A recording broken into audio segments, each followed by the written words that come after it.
화요일 전략 한번 알아보겠습니다. 미국 셧다운이 임박했습니다. 그런데 어제 미국장에서는 엔비디아가 급등을 했죠. 종목 전략까지 알아보겠습니다. 자, 오늘은 미국 시장 마감 상황 알아보고요. 어제 국채금리가 피크를 쳤습니다. 왜 급등했는지, 이것이 어떤 영향을 끼치는지 우리가 알아야 될 것 같고요.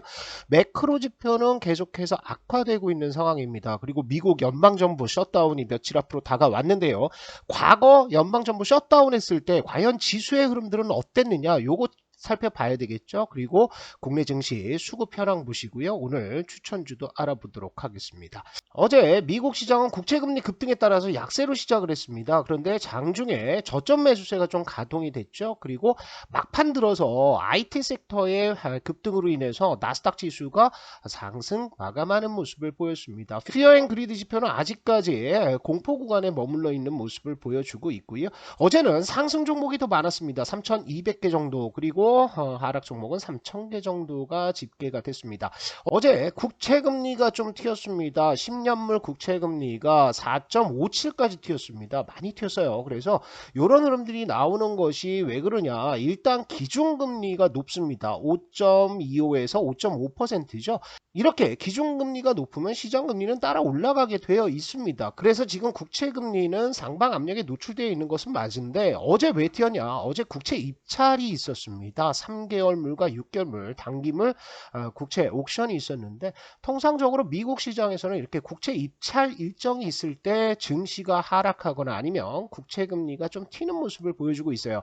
자, 금리도요.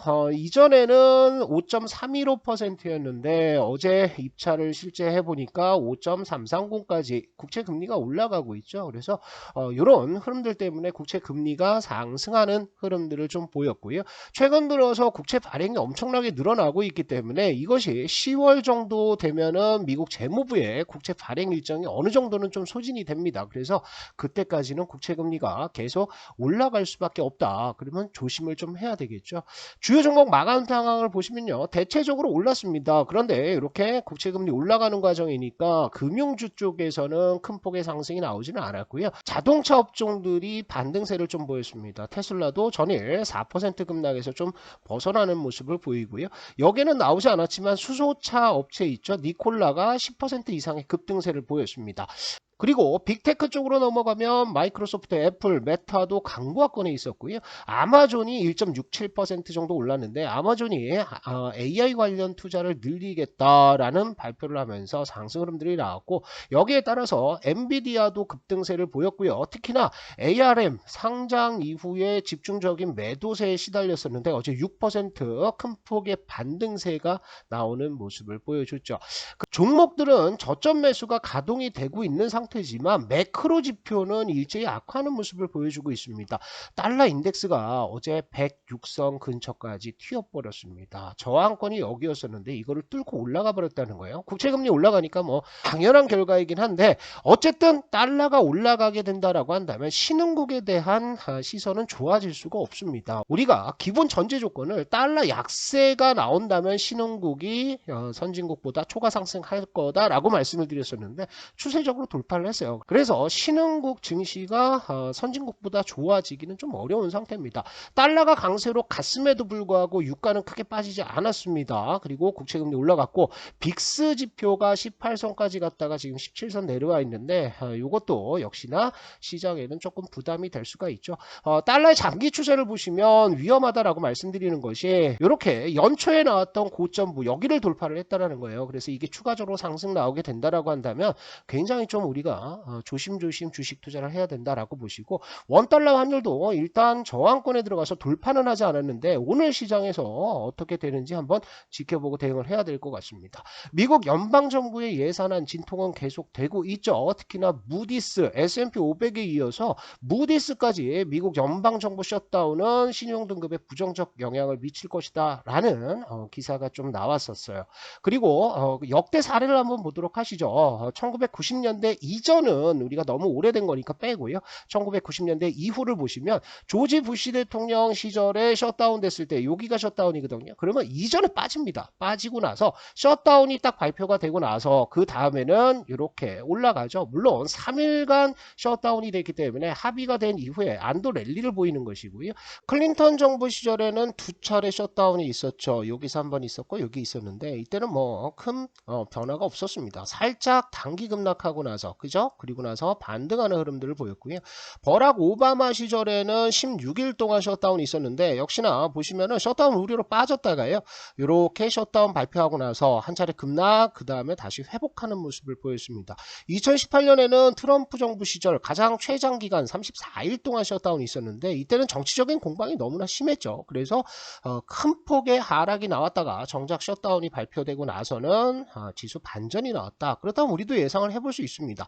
앞으로 셧다운이 될 때까지는 지수는 대체적으로 하락을 합니다. 그리고 나서 셧다운이 발표가 되고 나면 그 다음부터는 저점을 잡고 올라가는 흐름들이 나온다는 거예요. 그래서 우리의 전략은 일단 지금은 굳이 매수에 들어갈 필요가 없다라는 거죠. 셧다운이 실제 발표가 되고 그리고 정치적으로 급박하게 돌아가면서 저점을 잡는 거를 우리가 기다려야 되는데 다행스러운 점은 우리나라 증시가 28일부터 시작해서 휴장이죠. 그래서 10월달 초까지 6일간의 연휴 기간이 있기 때문에 이때 뭔가 좀 해결이 됐으면 하는 바람을 좀 가지고 있습니다. 자, 우리 시장 보면요. 외국인들의 선물 매수가 드디어 들어왔습니다. 제가 계속 선물 얘기를 하고 있는데 외국인들이 지금 파생시장에서 선물을 가지고 지수를 움직이는 구간이에요. 그래서 어제장에서는 선물 매도 잔고가 거의 소진돼서 3천억 정도 들어오면 시장 반전 나올 수 있다라고 말씀을 드렸는데 장중에 4천억도 넘었었지만 어쨌든 3,300억 정도가 들어왔습니다. 이렇게 외국인들의 선물 매수가 들어오면 뭐가 들어옵니까? 당연히 자동적으로 금융투자의 현물 매수가 들어오게 된다는 거죠. 그래서 어제 상대적으로 코스피 시장이 코스닥보다 양호한 모습을 보였었고요.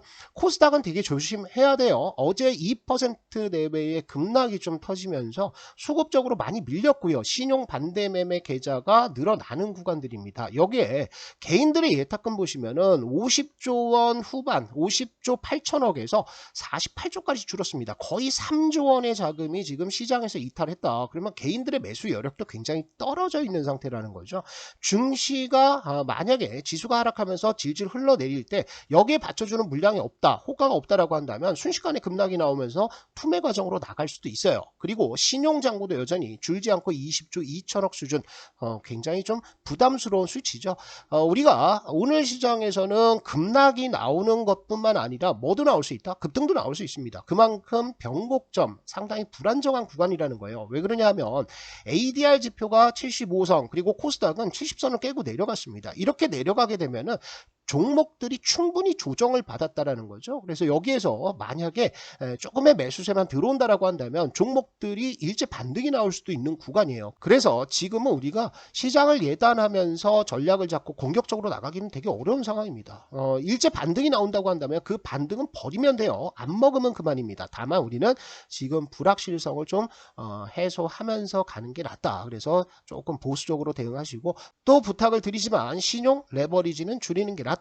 이렇게 보시고요. 오늘 파동 추천주 한 번씩 살펴보면서 어떤 종목들 공략해야 되는지 알아보도록 하겠습니다. 자, 최근 강한주식연구소에서 나왔던 파동 추천주 한번 보시면은요. 제가 이런 종목들 말씀을 드렸습니다. 9월 21일 날 라이콤이라는 종목을 말씀을 드렸죠. 그래서 눌림목 공략하셔라 라고 말씀을 드렸는데 이 차트 모양 잘 보세요. 이렇게 갑니다. 급등하고 나서 볼린저 밴드 돌파했으니까 내려오는 구간 눌림목을 공략해라. 그래서 여기에서 매수하면 상한가 거의 준상한가 먹은 거 아니에요? 26% 급등이 나왔으니까요. 그래서 이런 차트 모양을 보시면은 뭐가 또 있습니까? 구형테크라는 종목. 차트 모양 비슷합니까? 비슷하죠. 볼린저 밴드 돌파했고 거래량 튀었고 그리고 이렇게 음봉이 나오면서 눌림목 주고 있다. 이런 종목들 모아 가시는 겁니다. 그리고 JMT도 말씀을 드렸죠. 그러니까 파동 추천주 보시면은 매일같이 이렇게 추천이 되는데 이렇게 JMT 22일 날 말씀드렸는데 요거는 4번이 진행되고 있는 거예요. 그래서 눌림목을 5일선 눌림목 못 잡으셨다라고 한다면 계속 눌림목 기다리면서 가는 겁니다.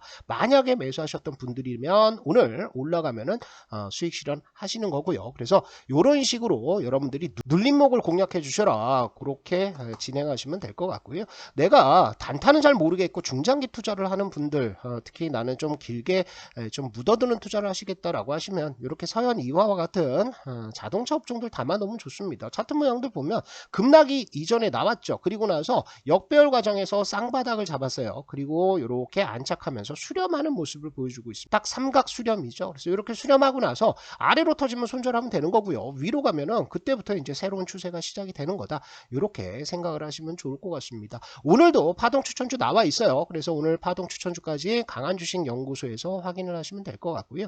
강한주식연구소는 우리 유튜브 시청자분들을 위해서 만든 무료 어플이 되겠습니다. 그래서 초보 투자자분들이라고 한다면 반드시 이 강한주식연구소 설치하셔라. 많은 도움을 받으실 수가 있습니다. 매일 단타 종목 추천되고 시장의 흐름들 정확히 짚어드리고 있습니다. 제가 링크 이렇게 댓글과 설명란에 올려놨으니까요. 링크 따라 들어오시면 유튜브에서 공개하지 못하는 추가적인 내용들에 대해서 확인하실 수가 있습니다.